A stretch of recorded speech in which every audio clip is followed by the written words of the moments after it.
Hello दोस्तों, कैसे हैं आप लोग। हमारी आज की कहानी का नाम है सब्र। मम्मी जी, आप ये तो बता दीजिए, आखिर इस घर में मेरा कमरा कौन सा है। आज माला ने अपनी सास उर्मिला जी से पूछ ही लिया था। तंग आ गई हूँ मैं रोज रोज इधर उधर सोते सोते। आज आपको मुझे बताना ही होगा। माला ने लगभग गुस्से में ही अपनी सास से पूछा। बहू, क्या तेरा मेरा लगा रखा है, जहाँ मन हो वहीं सो जाओ। उर्मिला जी बोली। माला एक प्रतिष्ठित परिवार की इकलौती बहू, जिसे सब उसके नसीब के लिए बधाई देते। तेरे तो बड़े नसीब हैं जो इतने ऊंचे खानदान में तेरा ब्याह हुआ है। माला के ससुराल में 2 ननद, एक देवर, चाची सास, चाचा ससुर और उसके खुद के सास ससुर और उसका पति संदीप। अब इतने सारे जने हैं तो घर भी बड़ा ही होगा। हाँ भाई, घर भी बड़ा है। माला अपनी शादी के कुछ दिन बाद ही अपने पति के साथ शहर चली गई थी। शादी के बाद अगर वो ससुराल में आई भी तो बस 1 या 2 दिन के लिए। अब कोई 1 या 2 दिन के लिए आए तो कोई भी एडजस्ट कर लेता है। इसलिए जब तक माला शहर में संदीप के साथ रहती थी तब तक तो उसे कोई परेशानी नहीं हुई। लेकिन जब ये लॉकडाउन हुआ तो वो अपने ससुराल आई। शुरू शुरू में तो सब सही रहा, लेकिन थोड़े दिनों बाद जिस कमरे में वो सोती थी, मतलब जिस कमरे में उसका बेड वगैरह पड़ा हुआ था, उस कमरे में कभी भी कोई भी आ जाता। मतलब होता ये था कि रात में जब वो किचन का काम खत्म करके आती तो देखती कभी उसकी बड़ी ननद वहाँ सोई हुई है तो कभी छोटी, कभी कभी तो उसका देवर ही वहाँ सो जाता है। घर का माहौल ना बिगड़े इसलिए संदीप भी किसी से कुछ नहीं कहता और चुपचाप आंगन में या छत पर सो जाता। बेचारी माला कभी सास तो कभी चाची सास के पास सोती और ये हर तीसरे दिन का रहता था।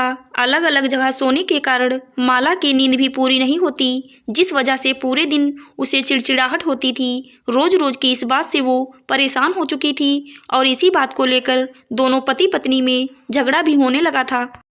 लेकिन दोनों ही कुछ नहीं कर सकते थे, चुप ही रहते थे। लेकिन कब तक, सब्र का बांध तो टूटना ही था, सो टूट ही गया। हुआ यूं कि आज माला पूरी तरह थकी हुई थी। वो शांति से अपने कमरे में सोना चाहती थी, लेकिन ये क्या, जैसे ही वो सारे काम खत्म करके अपने कमरे में पहुंची, देखा तो उसकी छोटी ननद वहां सोई हुई है। माला गुस्से में तिलमिलाती हुई अपनी सास उर्मिला देवी के पास गई और बिफर पड़ी। मम्मी जी, आज तो आप बता ही दो मेरा कमरा कौन सा है। अरे बहू, इतना क्यों चिल्ला रही हो, क्या हो गया। उर्मिला देवी ने अपनी बहू से पूछा। मम्मी जी, आज फिर दीदी मेरे कमरे में सो रही हैं, क्या करूं मैं, कहाँ सोऊं मैं। माला ने अपनी सास से पूछा। अरे बेटा, बच्ची है, सो गई होगी, इसमें गुस्सा करने वाली क्या बात है। चल तू मेरे कमरे में सो जाना। उर्मिला देवी बात को दबाते हुए बोली। अरे मम्मी जी, इतनी बच्ची भी नहीं है जो ये ही ना पता हो कि मुझे कहाँ सोना है कहाँ नहीं, और मुझे किसी और के कमरे में नहीं सोना है। मुझे सिर्फ ये जानना है कि इस घर में मेरा कमरा कौन सा है जहाँ मैं चैन से सो सकूं।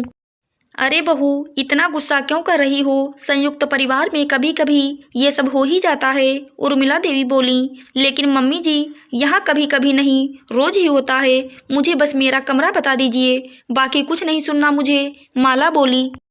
माला के कमरे में जाकर जहां उसकी छोटी ननद सोई हुई थी, छोटी चल उठ यहाँ से, दूसरे कमरे में चलकर सो, ये तेरी भाभी का कमरा है, खबरदार जो आज के बाद यहाँ सोई। उर्मिला जी छोटी को उठाकर बोली।